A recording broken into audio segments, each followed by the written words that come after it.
Hello UPSC aspirants. तो history optional की series में हम लोगों का जो वैदिक काल चल रहा था उसमें से ऋग्वैदिक धर्म कंप्लीट हो चुका है। आज हम लोग पढ़ेंगे उत्तर वैदिक काल।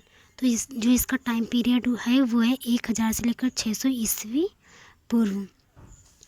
तो सबसे पहले देखते हैं इनका समाज कैसा था। तो उत्तर वैदिक कालीन समाज। तो उत्तर वैदिक काल में कबीलाई संरचना में दरार उत्पन्न हो गया था। क्यों? क्योंकि जो ऋग्वैदिक समाज था वो कबीलाई पद्धति पर आधारित था, लेकिन उत्तर वैदिक काल में आते आते मतलब इन कबीलाई संरचना में दरार उत्पन्न हो गई। स्थायी जीवन शैली अपनाए जाने के बाद आर्यों का विभाजन 4 वर्णों में हो गया। तो मतलब कबीलाई संरचना थोड़ी सी कम दिखाई देने लगी और इन लोगों का स्थायी जीवन एक तरह से स्थापित हो गया और इनका जो विभाजन था वो वर्णों के आधार पर हो गया। तो इनमें कौन कौन से वर्ण थे? ब्राह्मण, क्षत्रिय, वैश्य और शूद्र। जो ब्राह्मण थे उसमें पुजारी और विद्वान आते थे, क्षत्रिय में सैनिक और योद्धा आते थे, वैश्य में व्यापारी व्यवसायी ये सब आते थे और शूद्र में श्रमिक और नौकर और अस्पृश्यता से संबंधित जैसे जो लोग थे जिनको मतलब ये लोग अस्पृश्य मानते थे, जैसे शूद्रों को तो अस्पृश्य मानते थे, तो जैसे जो साफ सफाई करते थे इन सब लोगों को शूद्र कहा गया। तो इसमें जो वैश्य और शूद्र हैं इन लोगों को वेद पढ़ने की अनुमति नहीं दी गई थी।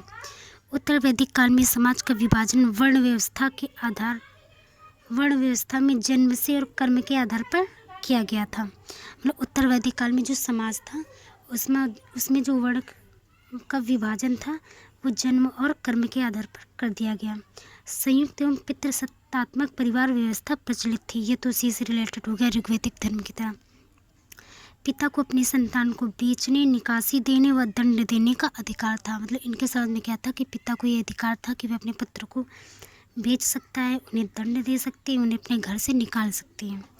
जैसे अब एग्जाम्पल देखें तो उदाहरण के तौर पर अजिगर्त ने अपने पुत्र सुनहसेप को 100 गाय लेकर बलि के निमित्त बेच दिया था। जैसे कुछ पिता होते थे मतलब कुछ बहुत ही उनकी दयनीय स्थिति बहुत ही गरीब, खाने पीने के लिए नहीं होता था, तो मतलब अपने पुत्रों को बेच देते थे। तो अजिगर्त ने क्या किया था? सुनहसेप को 100 गाय लेकर बलि के निमित्त बेच दिया था। फिर स्त्रियों की अगर देखें कि स्त्रियों की स्थिति कैसी थी, तो इनको भी शिक्षा का अधिकार था, किंतु समिति व सभा में स्त्रियों के अधिकारों को समाप्त कर दिया गया था।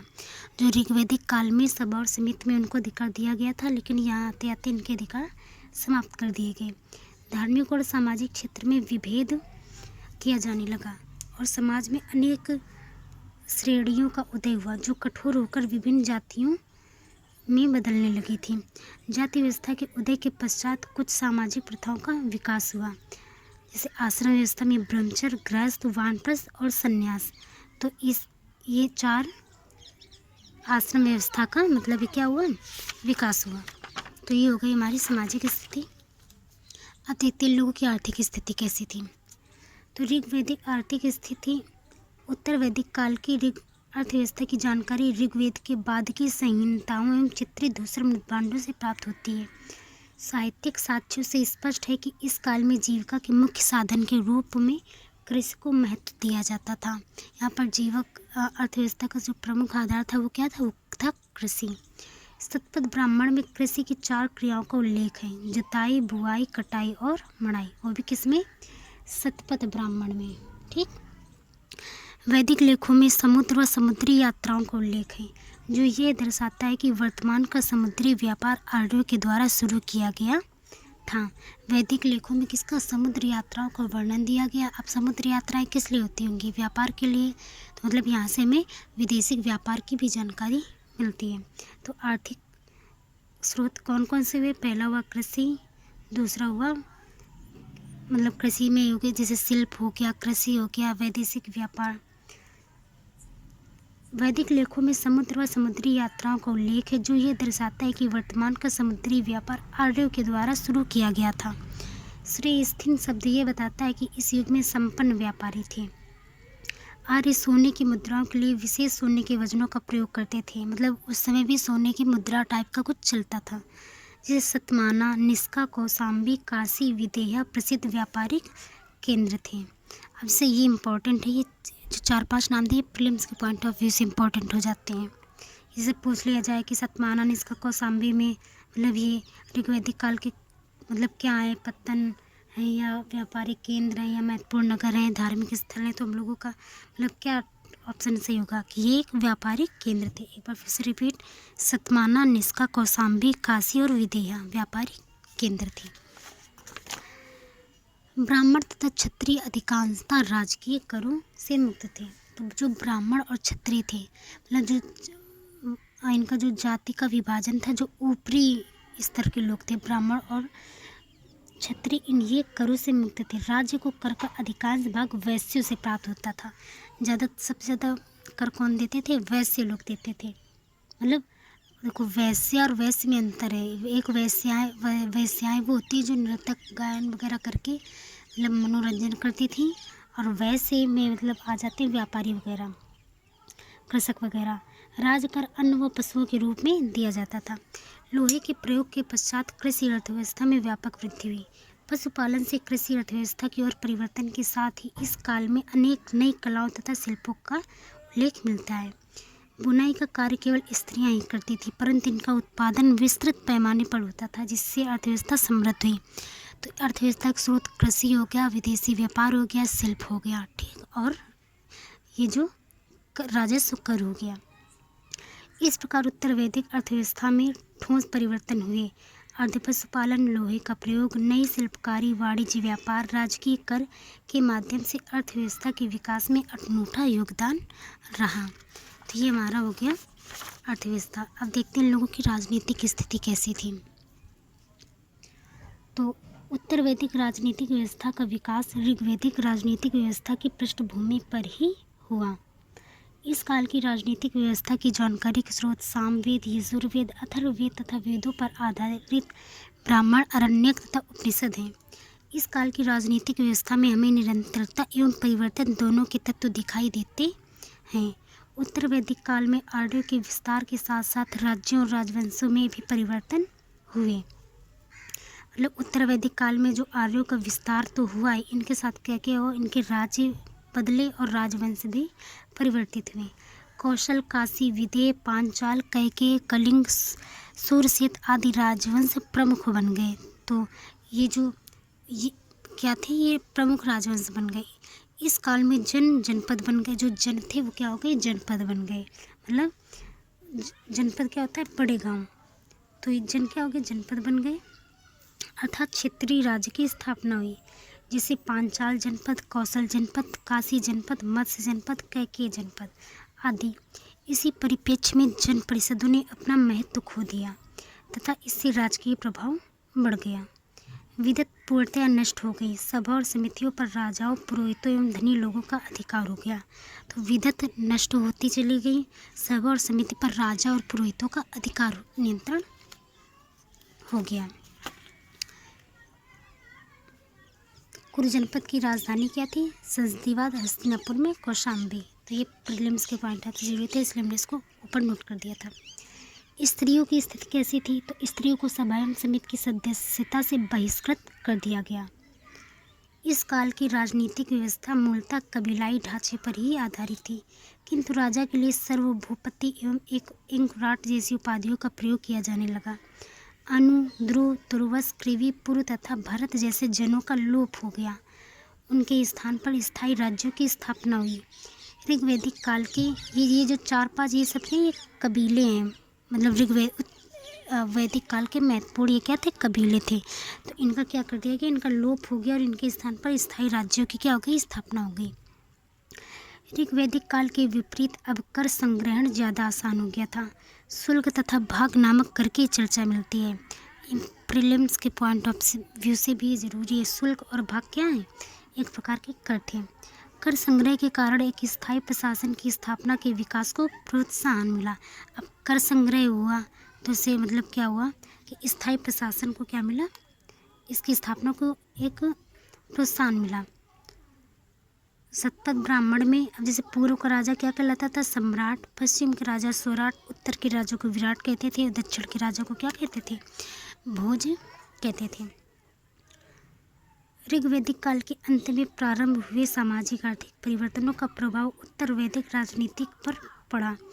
जन परिषदों का महत्व घटता गया एवं राजा के अधिकार में वृद्धि हुई। तो ये हो गया हमारा राजनीतिक व्यवस्था। अब कुछ इसी से इम्पोर्टेंट पॉइंट, जैसे प्राचीन वैदिक आर्यों द्वारा स्थापित एक अनोखी व्यवस्था। वर्णाश्रम क्या थी? वैदिक आर्यों द्वारा स्थापित एक अनोखी व्यवस्था थी। प्रारंभिक चरण में क्या थी, मतलब ऋग्वैदिक काल में क्या थी? ये कर्म आधारित थी। उत्तर वैदिक काल में आते आते ये क्या होगी? जन्म आधारित हो गई। उत्तर वैदिक काल के आते आते इस वर्णाश्रम व्यवस्था पर कुरीतियाँ पैदा हो गई और ये जन्म आधारित हो गई। सामाजिक व्यवस्था में क्या हो गया? संकट उत्पन्न हो गया। सामाजिक व्यवस्था के इस संकट को सुलझाने के लिए कई स्मृति ग्रंथों की रचना की गई, जैसे मनु स्मृति और नारद स्मृति। मनु स्मृति में वर्णाश्रम व्यवस्था को कठोरता के साथ स्थापित करने पर बल दिया गया। इस सामाजिक संकट को स्मृति पुराण में व पुराणों में कलयुग का संकट कहा गया है। तो ये हो गया हमारा ऋग्वैदिक और उत्तर वैदिक काल का। अब देखो, जैसे ये जो कुछ इंपॉर्टेंट जनपद थे उसको मैप पे हमने ड्रॉ कर दिया है। जैसे भारत का आधा मैप है। कुरु, पांचाल, मत्स्य, कुंती, काशी, कौशल, विधेय, अंश और मगध। तो आंसर राइटिंग में इस तरह का मैप बना के वैल्यू एडिशन कर सकते हैं। अब देख लेते हैं उत्तर वैदिक कालीन धर्म।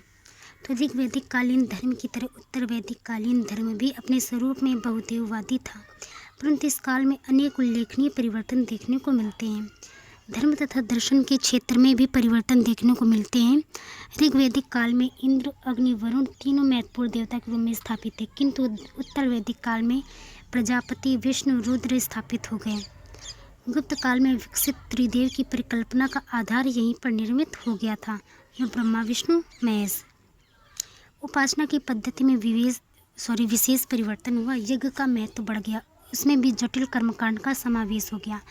यज्ञ में पशुओं की बलि को ज़्यादा महत्व दिया जाने लगा। पहले क्या होता था, ऋग्वैदिक काल में ज़्यादा अनाज की बलि दी जाती थी, लेकिन उत्तर वैदिक काल आते आते पशुओं की बलि पर महत्व दिया जाने लगा। इससे वैश्य वर्ण असंतुष्ट हो गए। जीवन को संस्कारों से बांध दिया गया तथा ब्राह्मणों ने यज्ञ के माध्यम से अपनी स्थिति सुदृढ़ कर ली। इस काल में यज्ञ की प्रतिष्ठा बहुत उच्च स्थान तक पहुंच गई। जैसे इस काल में आते आते क्या हुआ कि बहुत इम्पोर्टेंट यज्ञ होने लगे। यज्ञ को बहुत ज़्यादा मतलब वैल्यू दी जाने लगी। जैसे अश्वमेघ यज्ञ, तो ये अश्वमेघ यज्ञ किस लिए किए जाते थे? राज्य विस्तार हेतु। और ये कितने दिन के लिए चलता था? 3 दिन तक चलता था। राजसूय यज्ञ राजा की प्रतिष्ठा के लिए होता था, सम्मान बढ़ाने हेतु, तो ये 1 साल चलता था। वाजपेय जो यज्ञ है तो ये शारीरिक और आत्मिक शक्ति को बढ़ाने के लिए किया जाता था। तो 3 प्रकार के यज्ञ हो गए, अश्वमेघ, राजसूय और वाजपेय। और इनमें संस्कारों को बहुत ज़्यादा महत्व दिया जाने लगा। जैसे 16 संस्कार होते थे। पहला हो गया गर्भाधान, जब गर्भ में बच्चे होते हैं। फिर समापवर्तन, उसके बाद पुंसवन, फिर सीमांतोन्नयन, फिर जातकर्म, फिर उसके बाद नामकरण, फिर निष्क्रमण, अन्नप्राशन, मुंडन, विद्यारंभ, कर्णवेद, यज्ञोपवीत, वेदारंभ, केशांत, उसके बाद विवाह। एक पता नहीं कहाँ चला गया, ठीक। तो ये हो गए 15वां विवाह। और फिर विवाह के बाद जब इंसान मरता है तो क्या किया जाता है? श्राद्ध। तो ये 16 संस्कार को बहुत ज़्यादा इम्पोर्टेंट दिया जाने लगा। उत्तर वैदिक काल के अंत में धर्म के क्षेत्र में कुछ नवीन प्रवृत्तियाँ विकसित होने लगीं। ये प्रवृत्तियाँ बुद्धकालीन धार्मिक व्यवस्था में स्पष्ट रूप से दृष्टिगोचर होने लगीं। इस काल में सर्वप्रथम पुनर्जन्म की अवधारणा का विकास हुआ। आत्मा की अपरिवर्तनशीलता, अविनष्टता और अमरता पर बल दिया जाने लगा। मतलब ये बोला गया कि जो आत्मा है वो अपरिवर्तनशील है, ये कभी नष्ट नहीं होती और ये जो है ये अमर हो जाती है। इस प्रकार उत्तर वैदिक धर्म एक ऐसे समाज की अभिव्यक्ति था जिसमें पर्याप्त विभाजन हो चुका था। तो आज हम लोगों ने उत्तर वैदिक काल का समाज, राजनीतिक धर्म और अर्थव्यवस्था 4 टॉपिक कंप्लीट कर लिए हैं। अब हम लोगों का जो अगला टॉपिक आएगा तो वो देख लेंगे कि जैसे पुराण है, इनका महत्व क्या है, फिर प्राचीन भारत में भू राजस्व प्रणाली क्या है, ये सब देखेंगे। तो थैंक्स फॉर वॉचिंग।